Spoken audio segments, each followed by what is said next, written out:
Yes. Good morning, my lovely students. How are you all? I hope everyone is good. Yes, student, today we are going to continue our lesson number 3. The name of this lesson is Thank You, Uncle. So today we will discuss the book exercise. Okay, so you know very well that in the previous class we studied present indefinite tense. Okay, so today we will study present continuous tense. Okay, student, let's start. Yes, present continuous tense. So firstly, you have to know about the what? The present continuous tense. Okay. So to talk about actions that are going on at this moment or event that is happening now means present continuous tense. सबसे पहले आपको इसका means clear होना चाहिए. Present means वर्तमान. Continuous means जो काम लगातार चल रहा है. And tense का मतलब क्या होता है बच्चों? टाइम, जिसको हम क्या बोलते हैं काल. तो हम जो भी टेंस कर रहे हैं प्रेजेंट कंटिन्यूअस टेंस, जैसे हमने लास्ट क्लास में मैंने आपको बताया था कि जो टाइम और एक्शन है, जो टाइम और एक्शन क्या होता है, टेंसेस होते हैं. टाइम भी होना चाहिए और एक्शन भी होना चाहिए, तो उससे हमको पता चलता है कि टेंस कौन सा है. तो जिस सेंटेंस में एक्शन हो रहा है वो किस वक्त हो रहा है और एक्शन कैसा है, इसी को तो हमको जानना है टेंस के अकॉर्डिंग. तो देखते हैं हम प्रेजेंट कंटिन्यूअस क्या करता है, टॉक अबाउट एक्शन. जो किसके बारे में बात कर रहा है, एक्शन. जो भी वर्ब होती है, जो एक्शन वर्ड्स होते हैं, जो भी एक्शन हो रहा होता है. Okay, that are going on the at this moment और event that is happening now. Now means मतलब जो चीज जो अभी चल रही है. अभी देखिए, मैं आपको एक एग्जांपल देती हूँ. अभी क्या हो रहा है, I am speaking at the present moment. I am speaking, you are listening, you are attending the class, I am teaching. Okay, so these sentences is related to a present continuous tense. Present continuous tense हम कहाँ पर use करते हैं कि जो काम अभी eight a moment, जो काम अभी चल रहा है, उसकी बात चल रही है, उस समय जो एक्शन हो रहा है, तो उसी को हम क्या बोलते हैं बच्चों, प्रेजेंट कंटिन्यूअस टेंस. कंटिन्यूअस का मतलब आपको माइंड में रखना है लगातार. जो काम क्या हो रहा है, लगातार चल रहा है. अभी प्रेजेंट मोमेंट में लगातार चल रहा है. प्रेजेंट मोमेंट में क्या चल रहा है, हमारी क्लास चल रही है. Yes, okay, you are attending the class. Okay student, now you I'm giving another example. She is cooking food. अब देखिए, she is cooking food, वो खाना बना रही है. तो जो काम हो रहा है, अभी हम बात कर रहे हैं किसकी, my mother is cooking food. Okay, my brother is cooking breakfast. Okay, so this work is going on at this time, at this moment. जो काम हो रहा है उसी को हम क्या बोल रहे हैं, present continuous tense. Clear student, समझ में आ गया प्रेजेंट कंटिन्यूअस टेंस कहां पर यूज करते हैं. अब हम देखते हैं इसका structure. Okay, yes, for the affirmative sentences the structure is here as a singular. अब हम बात करते हैं सिंगुलर और प्लूरल की. हम हमने प्रेजेंट इंडेफिनिट में देखा था कि सिंगुलर और प्लूरल में एस और ईएस का डिफरेंस था. क्लियर. अब जब हम अफर्मेटिव मींस सकारात्मक वाक्य, अफर्मेटिव को हम क्या बोलेंगे, सकारात्मक वाक्य, जिसमें हम नॉट नो का यूज नहीं करते. क्लियर. तो देखिए, सिंगुलर एज अ, सबसे पहले हम बात करते हैं सब्जेक्ट की. We already discuss about the subject, verb and object. I think this is clear to you. Okay, now subject. After that we use is, after that we use V1. V1 means verb की first form. You know about the verb first, second, third. Okay, now first form is here. I am giving you example as a play.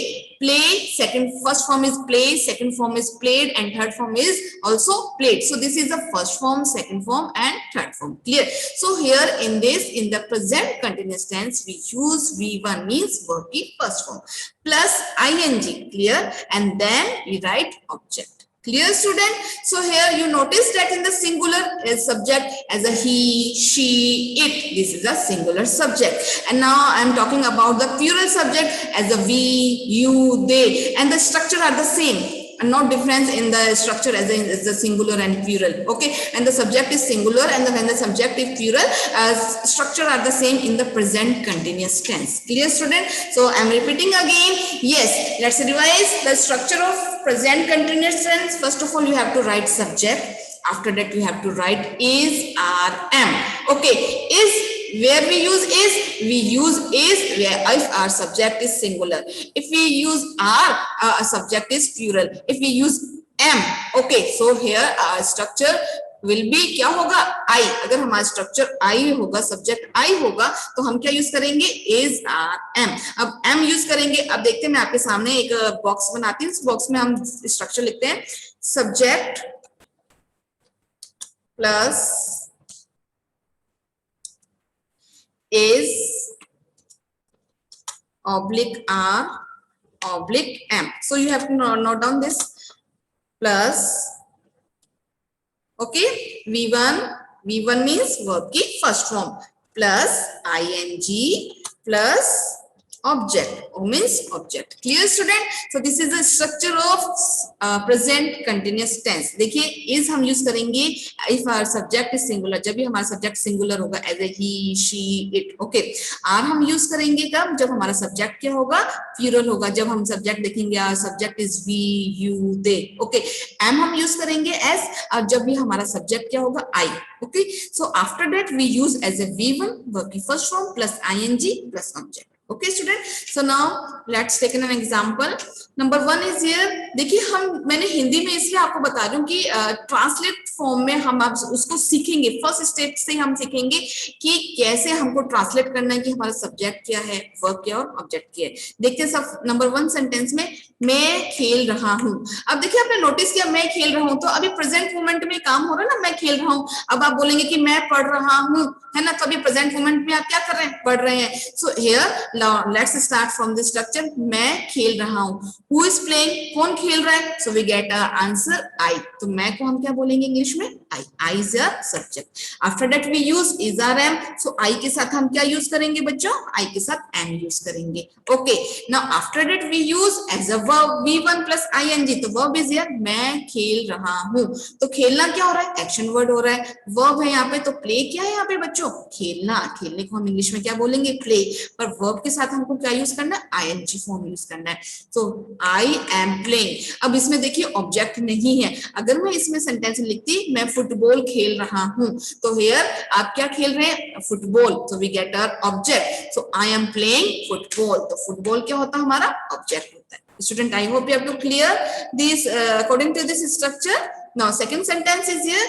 Shyam अखबार पढ़ रहा है. तो आपको clear हो गया कि प्रेजेंट मोमेंट में जो काम हो रहा है कंटिन्यूअस चल रहा है ना, तो उसको हम क्या बोलते हैं? Present continuous. तो इसके अकॉर्डिंग आपको समझ में आ गया श्याम अखबार पढ़ रहा है. So firstly we have to write subject. तो हमको सबसे पहले सब्जेक्ट लिखना है. So we have to write Shyam. अखबार कौन पढ़ रहा है? We get our answer, we get our subject Shyam. After that is are am. So here we use is are या am. So Shyam is here as a singular subject. Singular पता है ना आपको? सिंगुलर सब्जेक्ट है, सिंगुलर के साथ हम is use करेंगे. तो is. After that we use v1. v1 is here. अब v1 मींस एक्शन क्या हो रहा है? अखबार पढ़ना. तो पढ़ना क्या हो रहा है? एक्शन होना है. पढ़ने को इंग्लिश में हम बोलेंगे रीड करना. सो रीड प्लस ing हमको देखा. अब उसके बाद हम क्या यूज करेंगे? ing. तो ing reading. Okay, so Shyam is reading. तो क्या पढ़ रहा है Shyam? We get our object. So Ram is reading the newspaper. Shyam newspaper में श्याम अखबार पढ़ रहा है. So student, I hope you to clear this sentence according to a structure. आपको स्ट्रक्चर के अकॉर्डिंग सेंटेंस को क्लियर करना है. Clear student? So now let's start the negative sentence. Okay, so negative sentence you know very well, जिसमें क्या होता है? Not और not, never, not, no use करते हैं, वो हमारे क्या होते हैं? नेगेटिव सेंटेंस, जिसको हिंदी में हम बोलते हैं नकारात्मक वाक्य. Clear student? So let's start the structure of negative sentence. Okay, so first one is here singular. As a singular की हम बात करेंगे तो हम क्या यूज करेंगे? As a subject plus is. अब देखिए सिंगुलर में तो इज यूज करते हैं हम. Is plus not plus v1 plus ing plus object. तो नॉट हम इसके बाद हम क्या यूज करेंगे? नॉट यूज करेंगे. अब देखिए सेकंड आपको ट्रिक की बताती हूँ. एक जो सेकंड ट्रिक क्या है बच्चों की? सेकंड ट्रिक क्या होती है कि जब भी हम नोट यूज करते हैं तो वो ऑलवेज क्या होता है? थर्ड नंबर प्लेस पे होता है. आपको पता है कि नोट देखेंगे जब भी हम टेंसेस करेंगे, अगर हम जो भी सेंटेंस मेकिंग कर रहे हैं एज ए नोट से, तो हमेशा जो नोट होता है वो नंबर थर्ड प्लेस पे आएगा. अब आप देख सकते हैं कि नंबर 1 प्लेस पे क्या है? सब्जेक्ट. ओके, नंबर 1 पे क्या है बच्चों? Subject. Okay, number second place पे क्या है? क्या है? इज. एंड नंबर थर्ड पे क्या हो गया? नोट. तो हम जितने भी सेंटेंस नेगेटिव करेंगे तो आप ये आइडेंटिफाई कर सकते हैं कि जो नोट होता है हमेशा नंबर थर्ड प्लेस पे होता है. क्लियर? तो अब आपको ध्यान में रखना है subject plus is plus note plus V1 plus ing plus object. Negative sentence में हमको क्या ऐड करना है, नोट ऐड करना है, तो नंबर थर्ड प्लेस पे। Clear? So you have to learn this structure, okay? Without learning so you can't do this, आप बिना लर्निंग के ये नहीं कर सकते हैं, ओके? सो नेक्स्ट इज ये plural subject. If our subject is plural, तो प्लूरल में भी हम देखते हैं कि नोट कौन से नंबर पे, देखिए सबसे number 1 as a subject, second number is are. So plural में क्या यूज करते हैं हम, आर यूज करते हैं, and number third is here right not. Okay student, after that we use V1 verb first plus ing plus object. Same affirmative की तरह use करना है, लेकिन नेगेटिव सेंटेंस में not number third number place पे आएगा। Clear student? Okay, so now student let's take an example. हम नाश्ता नहीं कर रहे हैं। अब देखिए हम नाश्ता नहीं कर रहे हैं, अब इससे आइडेंटिफाई हो रहा है कि अभी प्रेजेंट मोमेंट में हो रहा है, तो ये आइडेंटिफाई हो रहा है कि कंटिन्यूअस टेंस है। तो कंटिन्यूअस टेंस का स्ट्रक्चर सबसे पहले आपको लर्न करना है, उसके बाद आपको देखना है। देखिए सबसे पहले हम स्टार्ट करते हैं, हम नाश्ता नहीं कर रहे। कौन नाश्ता नहीं कर रहे, हम नहीं कर रहे, तो here we get our subject, so we, हमको ही हम क्या एज ए यूज करेंगे, pronoun we. After that we use is are am, हम इज आर या एम यूज करेंगे। सो देखिए आइडेंटिफाई करें कि हमारा जो सब्जेक्ट है वो है प्लूरल, सो प्लूरल के साथ हम आर यूज करेंगे। Okay clear? And number third place नाश्ता नहीं। अब आपको समझ में आ गया, नहीं कर रहे हैं तो नहीं के लिए हम क्या यूज करेंगे, नोट, तो नोट को हम नंबर थर्ड प्लेस पे यूज करेंगे। Clear? We are not. Now after that क्या नाश्ता हैविंग, HAVING। देखिए नाश्ता, टेकिंग अ बाथ, हैविंग, कोई भी चीज हम लेते हैं उसको हम क्या बोलते हैं, हैविंग, HAVING। EAVING नहीं तो HVING होता है। Okay, we are not having breakfast. अब करने को we are not eating, eating तो क्या हो गया, पुराना सेंस में हम यूज करते हैं, नहीं, अब हम नहीं खा रहे हैं, नहीं ले रहे, तो we are, the word correct word is here having, HVING, having. Okay, so here we use as a breakfast. नाश्ता क्या होता है, ब्रेकफास्ट, तो we are not having breakfast. Clear student? So you have to correct the spelling, HAVING। Number second is ये कुत्ता नहीं भौंक रहा है। अब आपने देखा, नोटिस करें, रहा है, रहे हैं, ये भी आइडेंटिफिकेशन होता है प्रेजेंट कंटिन्यूअस टेंस का। तो अभी प्रेजेंट मोमेंट में कुत्ता नहीं भौंक रहा है, सो हियर वी यूज, सबसे पहले हम सब्जेक्ट देखेंगे, सब्जेक्ट क्या है यहाँ पे, डॉग। क्लियर? आफ्टर दैट हम यूज करेंगे नंबर थर्ड प्लेस पे नोट। ओके, तो subject is the dog. After that we use verb, verb is here, we use is। why don't we use are? हमने are क्यों नहीं use किया? why? because the subject is singular। Subject क्या है बच्चों, singular है, the dog। okay, is not barking, the dog is। after that in the third number place we use as a note, and after that we use V1 plus ing।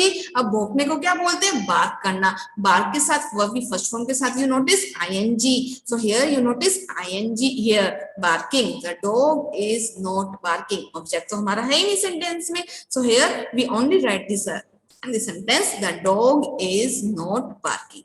I hope student this is clear to you। okay, so this is our present continuous tense। okay, yes student, let's start our exercise। number 1 is here, fill in the blanks with the simple present tense of the verb in the bracket। तो सबसे पहले हमको क्या start करना है, simple present tense। तो student you know about the structure of simple present tense। तो firstly I am writing the structure of simple present tense here as a subject। okay, subject plus V1, subject के साथ V1 plus S oblique ES, S के साथ हम ES use करेंगे, plus object. Clear? This is a structure of simple present tense. So according to this we have to write this. तो ये जो structure है हमारा किसका है, स्ट्रक्चर सिंगुलर का। Clear student? ये जो स्ट्रक्चर है हमारा किसका है, सिंगुलर का। और प्लूरल के स्ट्रक्चर में क्या होता है, प्लूरल के स्ट्रक्चर में हम SES यूज नहीं करते हैं। Okay student, subject plus V1 plus object. Clear? जो ये जो स्ट्रक्चर है हमारा प्लूरल का है। तो student you have to note down in your book. Okay, तो firstly let's start, the earth dash round the sun. So verb is given here, revolve, revolve. तो देखिए अर्थ क्या है, एज ए सिंगुलर है subject, तो हम आपको जो वर्ब दे रखी है उसमें हम क्या यूज करेंगे, सिंगुलर के साथ वर्ब के साथ क्या यूज करना है, एस या ES। The correct word is here, we use the correct verb resolve, RE VOLVES। तो सभी को क्लियर हो रहा है ना कि एस और ईएस क्यों यूज कर रहे हैं हम, क्योंकि हमारा जो सब्जेक्ट है वो सिंगुलर है। Second one is there, do you know the call dash it's eggs in the crow's nest? Okay, the verb is given lay. So here आप देखेंगे do you know the coil? So coil क्या है यहाँ पे बेटा, as a singular है, singular के साथ ऐसे yes यूज करना है verb में, तो lay is given here verb as a LAYS। Clear हो गया सभी को कि हमने SES क्यों यूज किया। Now number third is here, elephants that's their trunks to drink water। तो elephants क्या यूज कर रहा है, ट्रंक्स यूज करते, तो बट सब्जेक्ट क्या है हमारा, subject is plural given, elephants है ना, वन देन मोर। तो here we use as a no, we use only as a use, elephant use की हमको देखिए प्लूरल के अंदर क्या है, सब्जेक्ट के साथ वी वन ओनली यूज करनी है, एसएस यूज नहीं करना, तो यूज दे रखा था हमको एज अ यूज ही वर्ब यूज करनी। क्लियर। Now number 4 sentence, my mother dash the old people's home every Sunday। verb is given visit। अब visit देखिए सबसे पहले आइडेंटिफाई करना है subject, subject is my mother, as a subject is singular, so here we write as a, we use ses with the verb, so visits WVITIS,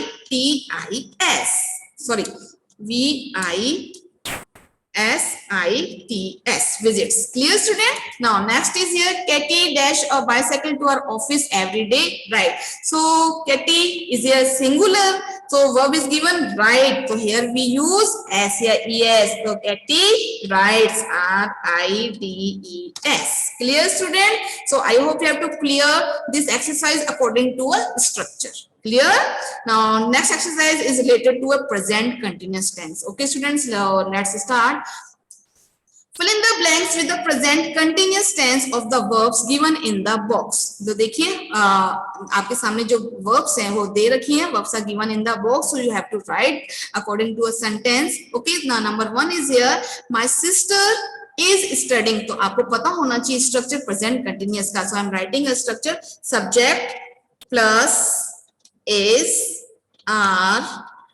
RM, okay, subject plus is RM plus V1, okay, plus ING plus object। Clear student? तो ये structure हमारा present continuous का। सो now let's start.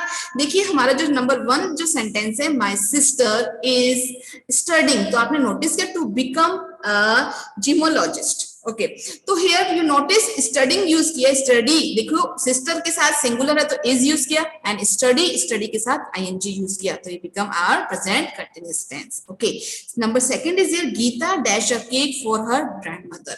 अब गीता क्या करेगी, cake बनाने को हम क्या बोलेंगे, बेक, तो verb is given bake, so here we write Gita singular है तो हम यूज करेंगे is, Gita is baking, BAKING। हमको वर्ब के साथ क्या यूज करना है बच्चों, ING यूज करना है, तो here Gita is baking cake for her grandmother। Clear student? Number 3, mister Panda dash is scooter under the tree. अब देखते हैं कि क्या करते हैं, अंडर द ट्री उन्होंने स्कूटर क्या किया, the verb is stand, wear, bake, study और park, so here suitable word is here park। तो मिस्टर तो क्या है, मिस्टर पांडा क्या है, सिंगुलर है, सब्जेक्ट सिंगुलर है, तो here we use verb is। okay, so now verb is here we use park, तो here plus ing, PARKING। clear students? So parking his scooter under the tree। Number 4 is here, we dash warm clothes because it is cold। तो we is here as a plural के साथ हम are use करेंगे। Okay, so we क्या करेंगे, warm clothes because it is cold, क्योंकि ठंड है हम क्या करेंगे, wear करेंगे, तो suitable verb is here wear plus ing use करना है, सो we के साथ हम यूज करेंगे are, why, because subject is plural, so we are wearing warm clothes because it is cold। Now next is here, Simran dash behind Arjun in the queue। So Simran is a singular, so here we use is, then verb is here as a standing, stand, so here verb is given, stand is here, number 1 you notice, so here we use standing, STANDING। okay student, clear? So this is Simran is standing behind Arjun in the queue। okay students, so this is clear to you?